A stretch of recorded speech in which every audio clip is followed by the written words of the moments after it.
السلام عليكم ورحمة الله وبركاته. معاكم أحمد حسن، علشان في ناس كتير مش عارفة الاسم أصلا وما بقولوش كتير. معاكم أحمد حسن، وما بقولش برضو إن أنت تعمل سبسكرايب وتعمل لايك وشير والكلام ده كله، بسيبه لذوقك يعني، ولكن يفضل إن أنت تعمل سبسكرايب وتعمل شير وتحاول إن الفيديو ما تقفلوش بعد 30 ثانية بالله عليك، يعني حاول تتفرج على أكبر قدر ممكن. ومعانا طبعا باشمهندس عز الدين ممدوح. احنا الفيديو اللي فات ما اتكلمناش او ما عرفناش نفسنا بشكل اكبر. الفيديو ده هيبقى مهم جدا للناس اللي هي عايزه تخش مجال اس اي بي او مجال نظام اداره الشركات لساب او اودو. هنتكلم عن نحاول ندمج الاثنين في نفس الفيديو. بس قبل ما نبدا في الجزء ده انا عايز اعرف باشمهندس عز مين، باشمهندس عز خبراتك الكلام ده. طبعا اذا كنت تعمل سبسكرايب او لايك او شير حاجه دي كده، دي حاجه ترجع لك. لو انت شايف الفيديو يعني مهم بالنسبه لك اعمل سبسكرايب او لو انت شايف ان هو مهم بالنسبه لك او هينفع الناس، اعمل. بقى خبره 16 سنه في مجال يعني اس اي بي بروجكت مانجمنت. اشتغلت في كذا مجال، في كذا شركه، في كذا بلد. اشتغلت في مجال التشينج مانجمنت والاستراتيجي واللي هو هاو تو تشينج والاجراءات دي كلها. اشتغلت في مجال البلاننج والسبلاي تشين. بس طبعا المجال المحبذ بالنسبه لي وده اللي احنا جايين عليه النهارده وده اللي انا قضيت فيه معظم حياتي العمليه، هو مجال الاس اي بي امبلمنتيشن وفكره الاي ار بي. يعني ايه اي ار بي وايه الفرق ما بين اودو؟ طبعا مع مهندس احمد هيشرح لنا الاودو وفكره الاي ار بي سيستم. التاني انا هتكلم على الاس اي بي وايه الفرق بينهم والحاجات دي. جميل جدا. وانا بالنسبه لي انا برضو نفس الفكره، بس كان الموضوع مختلف شويه، ان انا مش متخصص 100% ان انا اودو امبلمنتر، بس انا متخصص في البيزنس، المتخصص في التكنولوجي او في الاودو او خلافه. فاحنا الاثنين يعتبر شغالين في نفس الشركه دلوقتي، ان جي اس تك. هي شركه اودو اي ار بي واس اي بي اي ار بي. طيب الجزء بتاع الاودو، او قبل ما نقول الاودو، لو انا دلوقتي شخص لسه طالع من الكليه وعايز او مهتم بمجال التقني او مهتم بمجال ان انا اروح للبي تو بي تكنولوجيز زي الاي ار بي، او الاي ار بي عموما هو انتربرايز ريسورس بلاننج، او نظام اداره الشركات، ان انا بدير الشركه من خلال نظام بيكون ضمن موديولز مختلفه او ضمن حاجات مختلفه زي الحسابات، زي المخازن، زي المشتريات، زي المبيعات وخلافه، السي ار ام وهكذا. فبيكون انا بدير الشركه من خلال سوفت وير. السوفت وير دوت بيكون بيديني، بحط له شويه داتا، هو بيعمل عليها بروسيس بشكل معين او بروسيسنج بشكل معين، ويطلع لي الاوتبوتس بتاعتي اللي انا وقت ما احتاجها، سواء ريمايندرز، سواء ريبورتس، سواء ايا كان الطريقه بتاعتها. ده شكل يعني اعتقد ان هو مختصر مخل. انا برضو هعقب بحاجه بسيطه قوي بالنسبه للاي ار بي. هو كان زمان قبل الاي ار بي، يعني اي ار بي تقريبا من اوائل السبعينات بداوا يشتغلوا بيه، اللي هم 5 مهندسين المان في اي بي ام، سابوا اي بي ام عملوا اس اي بي. هنتكلم فيها في الاس اي بي. بس الفكره كلها ان احنا قبل الاي ار بي سيستم كان عباره مثلا، هنتكلم مثلا على سايكل البيرشيسنج. انا عشان اطلب حاجه اعمل ايه كموظف؟ بجيب ورقه بملاها اسمها طلب شراء. ده بقى العصر الحجري. بعد كده الورقه دي بقى بيمضي عليها حجري قوي عشان مديري. في ناس لسه شغاله بالطريقه. للاسف شفتهم. في ناس كتير لسه شفتهم. شغاله.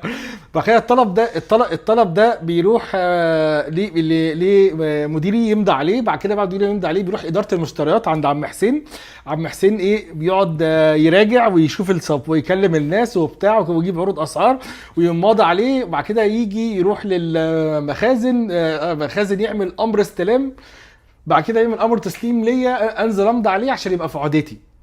فالسايكل دي كلها طبعا يبقى حظك حلو لو كوبايه الشاي ما اتدلقتش. لو كوبايه الشاي اتدلقت على اي حاجه من دول انت هتعيد السايكل كلها تاني من الاول. فالسايكل دي في الطبيعي بتاعك بتاخد اسبوعين 3 ممكن شهر على حسب بقى. لو واحد غايب يستنوه لما يجي. الموضوع ده كان كابوس، نايت مير عشان تكونوا واقعيين. فعلى الاي ار بي سيستم انا عملت بي ار بيرشيس كوشن دلوقتي حالا، عملت سيف، ادى ابروفال مديري وافق. راح لاداره المشتريات، عملوا ار اف كيوز ريكوست، جابوا كوتيشنز، كلموا الفندور. الحاجه جت، الفندور جابها في ايا كان حسب الليد تايم بتاعه، استلمتها. فالفكره كلها ان انا عارف في اي وقت البي ار الريكوزيشن بتاعي وصل لفين، انا الحاجه هتجيلي امتى، وعارف كل حاجه، مش مضطر ان انا اتكلم في تليفون، مش مضطر ان انا اسيب مكتبي اروح لحد، مش مضطر ان انا ابذل مجهود واضيع وقت على الموضوع. فده فكره الاي ار بي، هي شبكه واحده بتجمعنا كلنا، عباره عن موديول زي ما قال المهندس احمد، موديولز، كل موديول بيغطي اداره معينه، تحتيه سب موديولز وفانكشن وسب فانكشن. عشان بس ما نعقدكمش، يعني هو من الاخر كل حاجه بتعملها اداره فكرهم عملوا له موديول بس كده. تمام. وفي نفس الوقت ان انت الارشيف بتاعك اللي هو الورق الكتير اللي هو بيتحرق في الاخر ده، لما كان مش عارف الليمبي راح يجيب ورقه اللي الجن تمام ولا عوكل تمام. فانا اول حاجه الارشفه نفسها هيبقى فيها مشكله لانها ورقيه. النقطه الثانيه لو انا عايز اطلع تقرير ان انا عايز اجيب مثلا وليكن ايه المشتريات بتاعتي في سنه 2005 وبعد 20 سنه انا عايز اجيب في 2005 كانت الدنيا عامله ازاي، او انا عايز اجيب مواسم مثلا ان انا في الموسم ده لو انا ببيع فاكهه او ببيع حاجه زي كده، الموسم ده انا عايز اشوف انا ببيع ايه اكتر، ايه المنتج اللي ماشي معايا في الموسم ده، بحيث ان الموسم الجديد ابدا اتحرك فيه. فالارقام دي او النتائج دي عايز اشوف الشركه كسبانه ولا خسرانه. فعشان اعمل التقارير ديت بدون اي ار بي فبتاخد منك وقت كبير جدا. وكمان خد بالك من حاجه، ان احنا هنا بنتكلم مفيش اكسل، تمام. فمع الاكسل الدنيا بقت اسهل شويه، والاكسل برضو مش هيديك كل حاجه زي ما انت عايزها، لانه في النهايه هو مش متصل ببقيه الحاجات. بالظبط، هو مجرد هو شيت بتحط فيه شويه ايكويشنز او معادلات عشان تشتغل بيه. فانت لما تاخد بقى المعادلات دي اوتوماتيك من خلال الموديولز او من خلال الاقسام المختلفه وتجمع الداتا ديت على مدار سنين، فهتلاقي نفسك قادر تاخد قرارات احسن، عارف وضع الشركه عندك عامل ازاي، غير بقى ان انت سهلت العمليات اليوميه اللي بتتم من خلال الموديولز اللي احنا كان بيتكلم فيها من شويه. فدي اهميه الاي ار بي. يعني هو احنا ليه بنشتغل في اي ار بي او ليه كده؟ لان انت فعلا جواك في رساله معينه ان معظم الشركات اللي عندها مشاكل هو حد من اتنين، يا اما هو حد مش مقتنع بان هو يستخدم اي ار بي او مش مقتنع ان هو يروح في الحته دي، او هو حد جرب يستخدم الاي ار بي بس استخدمه غلط بشكل ما، تمام، مر بتجربه سيئه، فبالتالي هو قاعد عمال يعاني مع الاي ار بي اللي هو موجود عنده. دي طبعا بقى حوار تاني، مشاريع الاي ار بي واللخبطه اللي بتحصل. فكرتني بمثال حي كنت عايشه. كنت انا وقتها مدير مشروعات، فكنت مستني ديليفري معين مع يعني تيجي في، يعني عايز اعرف الستيتس بتاع حاجه، فبكلمه في التليفون، فلان الفلاني اهلا وسهلا، انا بس عايز اعرف احنا وصلنا لفين. قال لي بس السيستم واقع عندي فانا مش شايف حاجه. ففكرتني المثل ده حلف. فانت لو ما عندكش سيستم قوي يقول لك انت فين، او ما عندكش سيستم اصلا، فانت هتبذل مجهود مضاعف عشان تعرف انت البيزنس بتاعك بيكسب ولا بيخسر، تعرف ايه السيتويشن بتاعتك، ايه الحاجه اللي انت محتاجها، هل المواد اللي عندك هي الصح ولا لا. بتشوف مصانع كتير بتقف على رو ماتيريال واحده مش موجوده، مع انه البيت مع ان المخازن مليانه وعنده اوفر ستوك وبيخزن بره. طبعا ده في علم السبلاي تشين المفروض يتضرب بالنار. بس الفكره كلها ان هو ما عندوش، هو مش شايف البيزنس مش افكتيف عشان ما عندوش اي ار بي سيستم محترم. انا دلوقتي مقتنع تماما ان انا عايز ادخل في مجال الاي ار بي، والاي ار بي ده مجال واعد وهو المستقبل بالنسبه للبي تو بي او بالنسبه للشركات. ابدا منين؟ بص، على يعني طبعا الاي ار بي هو دلوقتي احنا عندنا، يعني هو بنبدا في كذا سكيل. بالنسبه للاس ام ايز في الاودو، في الداينامكس، في سيستم صغير بس مش بننصح بيه اللي هو زوهو، مش بنصح بيه خالص يعني. اودو اتعاملت بيه حاجه بسيطه، اتعاملت مع داينامكس من بعيد شويه، اتعاملت مع اوراكل، واشتغلت طبعا اس اي بي اشتغلته فانا طبعا رايي هيبقى متحيز لاس اي بي، فانا هسيب لك انت ترد على الاودو. لا وانا متحيز لاس اي بي برضه. بص، يعني هي اس اي بي هي شركه كبيره قوي، هي اصلا سيستم الماني، عشان طبعا الناس كتير هتفتكر ان هو انجليزي او امريكي. لا، هو 5 مهندسين المان كده قاعدين قعده عرب كده في ميونخ على كنبه برضه، على كنبه بيشدوا حجرين كده. فقالوا ايه، احنا طبعا في مصر بنقعد مع بعض على القهوه بنقول يلا نفتح مغسله، يلا نعمل مش عارف ايه. لا، دول بقى ايه، قالوا طب يلا نعمل شركه، نعمل اي ار بي سيستم. فهم 5 مهندسين المان، اساميهم طبعا صعبه، ممكن نبقى نحط الصوره في ممكن نبعت لكم تفاصيلهم يعني.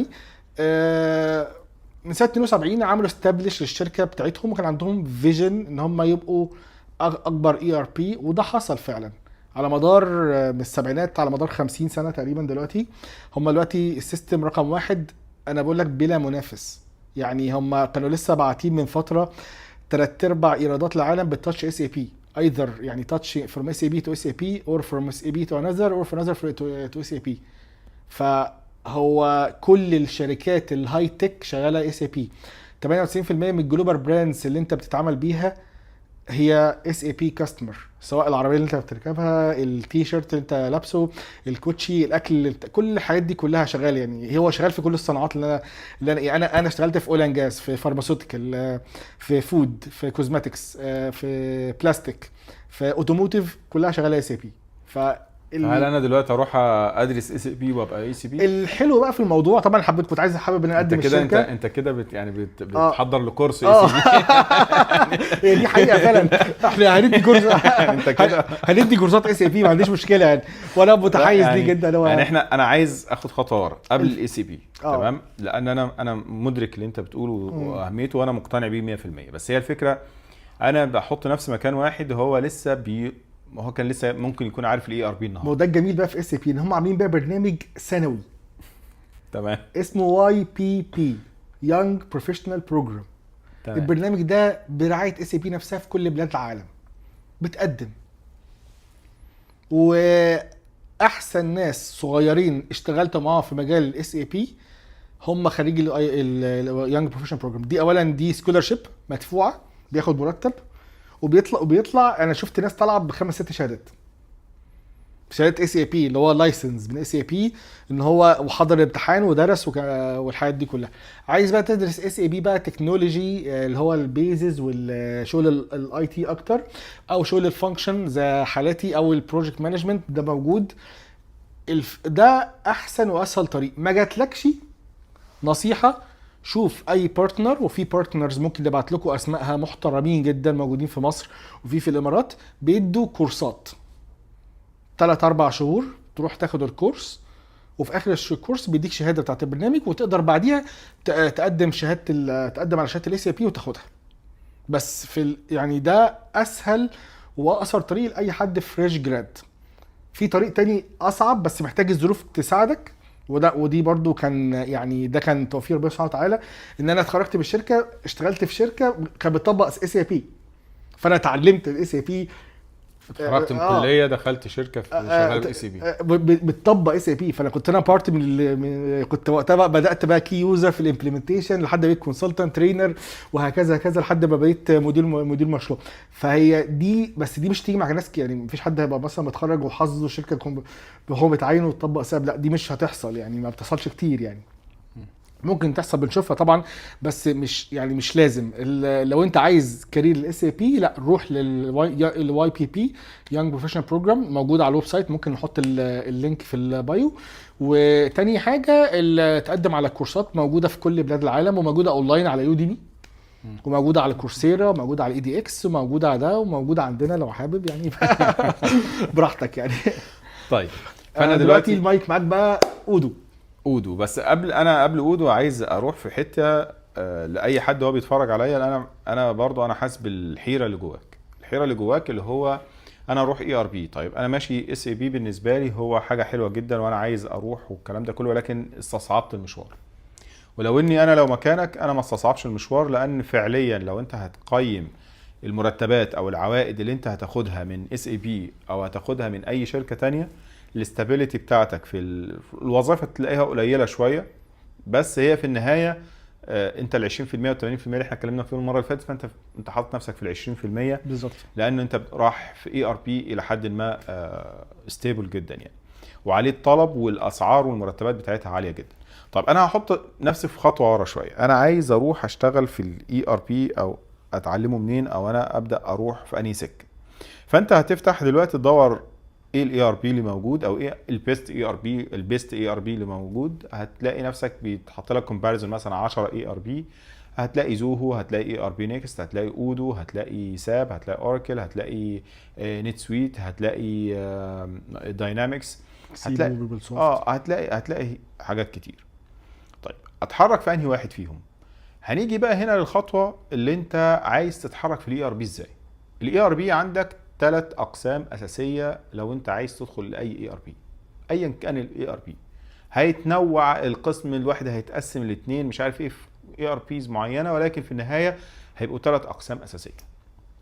القسم الاولاني هو القسم بتاع البيزنس، اللي هو واحد فاهم يعني ايه بيزنس اناليسيس، او بنسموه هو الفانكشنال، هو راجل فانكشنال كونسلتنت، هو راجل فاهم بيزنس اللي جاي من ورا. يعني مثلا وليكن انا رايح اشتغل في الريتيل، مثلا باشمهندس عز هو شغال على الاويل اند جاز مثلا، فهو فاهم الاندستري بتاعت الاويل اند جاز، هو فاهم البيزنس بتاع العميل.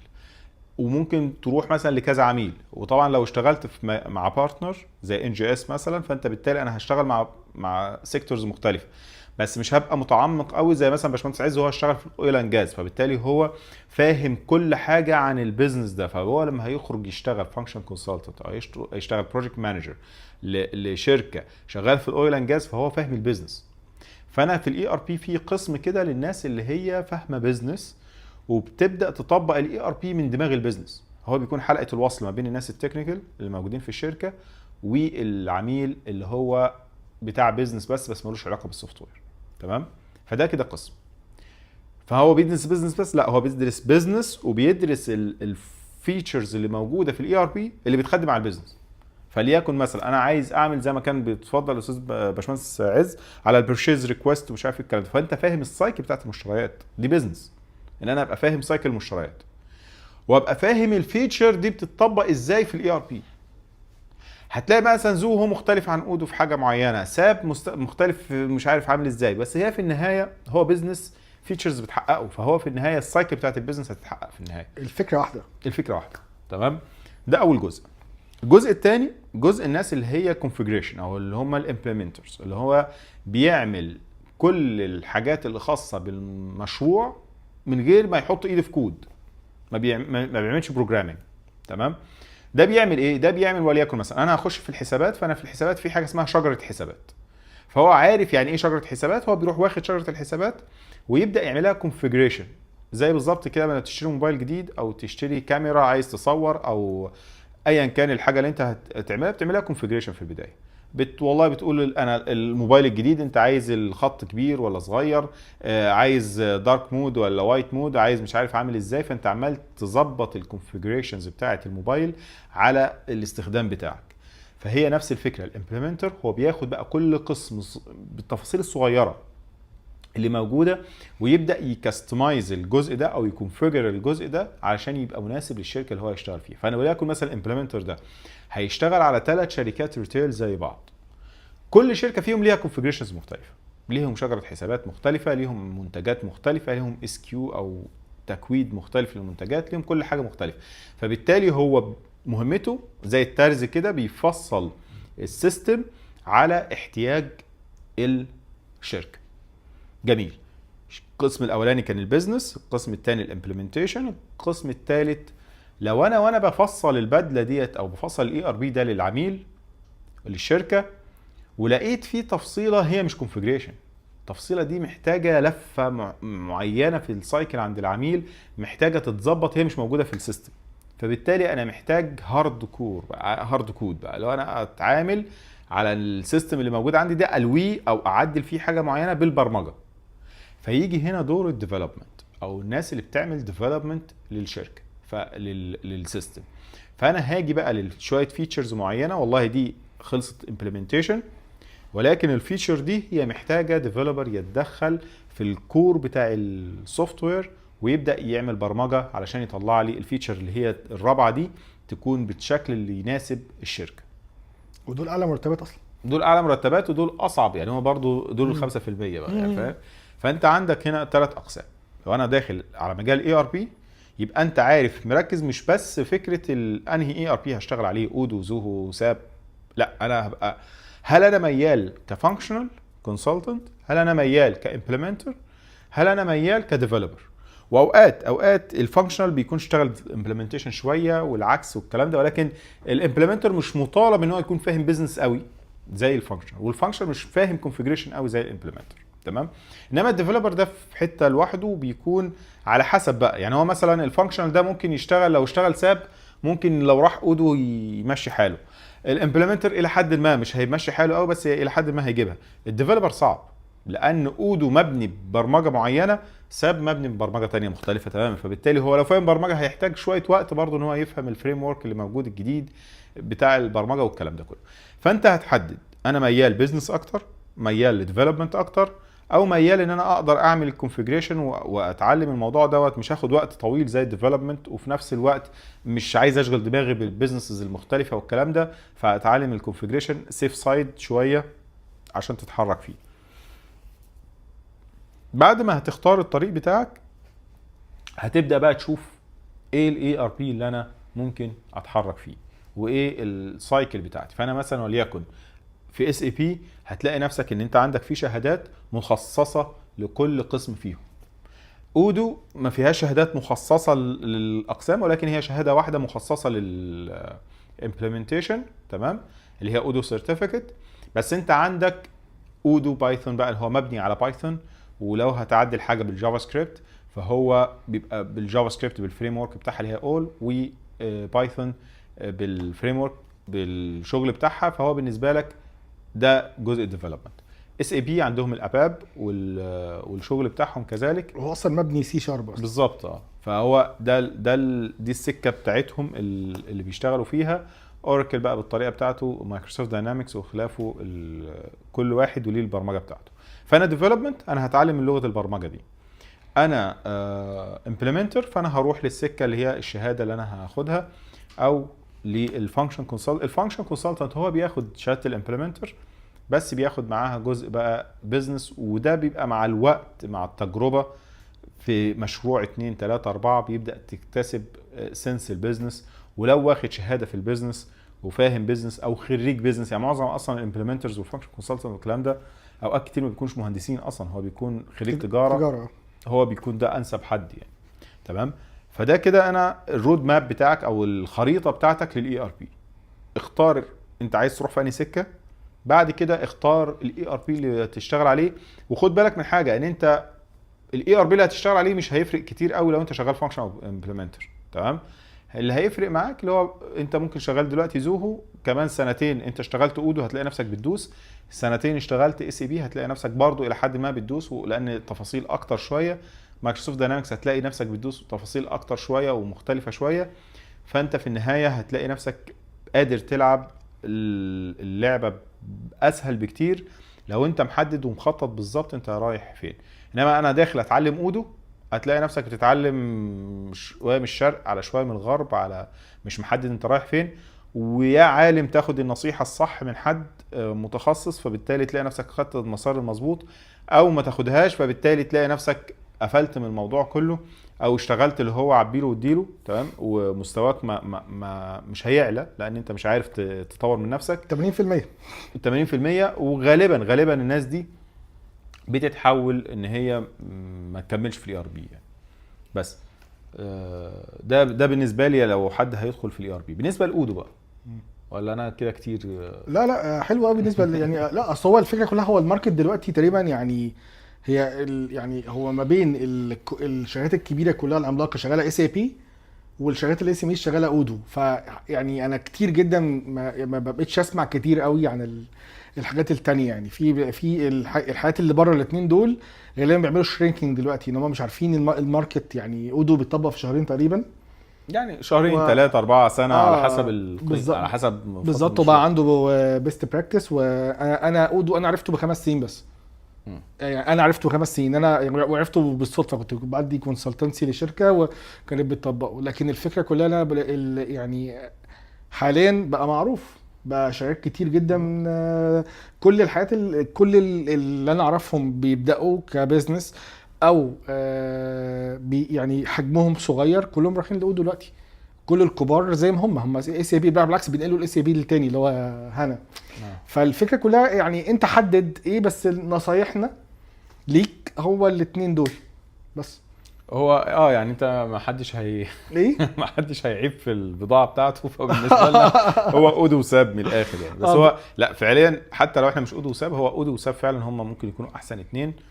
اي ار بي نيكست جاي في الطريق، بس عارف اللي هو ايه يعني، ممكن بيفكرني باودو 2015 مثلا. بس هي في النهايه اودو فعلا هي من ممكن نقول من 3 او 4 سنين بدا يحصل تحول في الكود نفسه، في الاستابيليتي بتاعه السيستم. بدا يتحرك بشكل كبير جدا في الانتجريشنز اللي ما كانش تقريبا في اي انتجريشن. بدا يتحرك الانتجريشنز بتاعته مع حاجات تانية كتير. بدا نلاقي الجزء بتاع الاي اي داخل جدا جوه اودو، ان انت تقدر دلوقتي تعمل اوتوميشنز والكلام ده كله وتربطها باودو وتطلعها من اودو. بقت حته كويسه جدا. في شويه تفاصيل كتير، عارف اللي هو انت تحس ان اودو ده حاجه شبابي كده، حاجه اللي هو انا شخص فاتح شركه وعندي 10 موظفين 15 موظف 20 موظف اقدر استخدم اودو. النقطه الثانيه ان انت القماشه بتاعت اودو واسعه، اللي هي انا اقدر اشكل، لان اودو اوبن سورس فبالتالي هو مختلف شويه. اوبن سورس ده اللي هو بالنهايه بيديك الكود بيقول لك تقدر تعمل بيه اللي انت عايزه، بس انت طبعا اودو فيها كوميونتي وانتربرايز والكلام ده ممكن نتكلم فيه بعد كده. بس هو في النهايه لو انت بتستخدم الكود بتاع الانتربرايز محتاج ان انت تكون معاك لايسنس لليوزر او للشغل بتاعك لو انت هتتحرك بالانتربرايز، ولكن هو الكود معاك 100%. فانت عدل واشتغل واعمل اللي انت عايزه كله في الكود، فانت طلع منه. فاحنا مثلا في NGS احنا عاملين سيستم عيادات ومستشفيات متكامل جوه اودو، تمام. وفي نفس الوقت عاملين للبروبرتي مانجمنت بنفس الكود جوه اودو، معدلين فيه. عندك الجزء بتاع الريتيل جوه اودو والشوبس بقى والبي او اس والكلام ده كله. في زي ما احنا اتكلمنا بتعمل كونفيجريشن للستاندرد. الستاندرد ده اللي هو اللي موجود، اللي هو الكود از ات اللي هو حاجه زي ما هي، زي الكود ما احنا مستلمينه من انتربرايز، من اودو انتربرايز. وبعد كده بتبدا بقى والله في فيتشرز مش موجوده للكلينيك مانجمنت مثلا، اللي هي حاجه اسمها EMR بقى مش ERP، اللي هو الالكترونيكال ميديكال ريكورد. فانت ده مش موجود في اودو، فانا احتاج اعمل له الديفلوبمنت بتاعته علشان اوجده في اودو. فهي ميزه اودو في حته ان هو مرن، فبتقدر تتحرك فيه بشكل اكبر بكتير من المشاريع او من SAP. هو عارف هو عايزين ايه، فبالتالي انت بتتحرك الى حد كبير. انت تقدر تعدل وتقدر تعمل سيستم مستشفيات وسيستم عيادات SAP كل الكلام ده، ما بنتكلمش لا. بس البادجت اللي انت هتستخدمها عشان تعمل ده جوه SAP ارقام فلكيه بالنسبه للناس اللي هم اللي لسه بيبداوا حياتهم، وابطا كمان. يعني هو فكره SAP هو بياخد وقت اطول بكتير، ان هو انت بتتكلم مع هيوج داتا بفانكشناليتي كتير جدا، وسكيل كبير، فبياخد وقت طويل. يعني SAP لو قام في 6 شهور ده مشروع ناجح جدا. انا عمري ما قمت في 6 شهور يعني، بالظبط. طبيعي بتاع سنه او اكتر. عارف اودو SAP هم تقريبا عاملين زي اللي هو الشاب اللي لسه بيبدا حياته، فهو عايز يجيب شقه على قد الايد ويجيب عربيه على قد الايد، فاهم، ويبدا حياته كده واحده واحده بسم الله الرحمن الرحيم وبيشتغل. وواحد تاني هو خلاص في الستينات شوجر دادي، تمام، فهو بيروح الاجانس بتاع الاجانس هو الروز رويس بتاع العربيات يعني، فاهم. فيروح يشتري العربيه اللي هو عايزها ويقعد في المكان اللي هو عايزه وما عندوش مشكله في السيوله. فهو بيجيب الحاجه المريحه اللي يقدر اللي تناسب امكانياته في الوقت ده. ولكن في النهايه ده معاه عربيه ب4 عجلات والتاني معاه عربيه ب4 عجلات، ولكن الاستابيليتي والفيتشرز والرفاهيه والكلام ده كله بتكون طبعا مع الاعلى اللي هو SAP. ده قاعد في شقه وده قاعد في 4 حيطان برضو، بس ده في فيلا في مكان ما برضو ستيبل ومفيش وفي عزل صوت والكلام ده، وده قاعد في شقه اللي فوقه بيعيط واللي تحته بس في النهايه واللي قاعد في الشقه ده مثلا هو نفرين بس. SAP عنده فيه 100 نفر زي مثلا اودو بالظبط. اودو بيسبورت مثلا شركه فيها 10 تنفار لحد 200 نفر. SAP بيمانج شركات فيها 50,000 موظف، فاللي هيصرف يعني اللي محتاج لده لا مش هيروح لده بالظبط. بس فهم ما بيضايقوش بعض يعني، ملوش علاقه ببعض اصلا يعني. واعلان بقى NGS مع NGS بيوفر باور فاميلي. NGS هتلاقي بقى عندك الاودو وهتلاقي عندك SAP علشان تقدر لو انت شركه كبيره تشتغل معانا، ولو انت شركه صغيره برضو تونسنا يعني. ولو انت مش شركه خالص ومحتاج تتعلم ببلاش الله هنساعدك. طيب في اي سؤال تاني ممكن حد بيبدا عايز يتعلم اي ار بي او يفهم اي ار بي ممكن يساله ولا؟ لا هو بس ممكن يتواصلوا معانا مع الصفحه نفس الكلام، ادي السؤال واحنا هنجاوب ان شاء الله. هنجاوب ان شاء الله. الفيديو الجاي ايه الفكره بتاعته؟ نبدا بقى نتحرك في الكاتيجوري الاعلى اللي هو انا دلوقتي دي فكره في دماغي يعني، لو احنا الشخص اللي هو اشتغل في اي ار بي وليكن مثلا اودو او ساب او خلافه فتره، ولكن في مجال في ناحيه الكلاينت وعايز يروح للبارتنر عز يعني. تمام. اه يعني انت دي اول مره تشتغل بارتنر اه تقريبا، تمام، طول حياتك كلاينت. طول عمري طول حياتي كلاينت بيز ده. طيب هنيجي بقى في السؤال الجاي او الفيديو الجاي هنتكلم ايه الفرق ان انت تشتغل اي ار بي في الكلاينت سايد، ان انت في ناحيه العميل اللي بيستلم السيستم، او في البارتنر سايد من ناحيه البارتنر اللي بيسلم العميل السيستم. انتظرونا قريبا. اوعى تغمض عينيك. اقعد.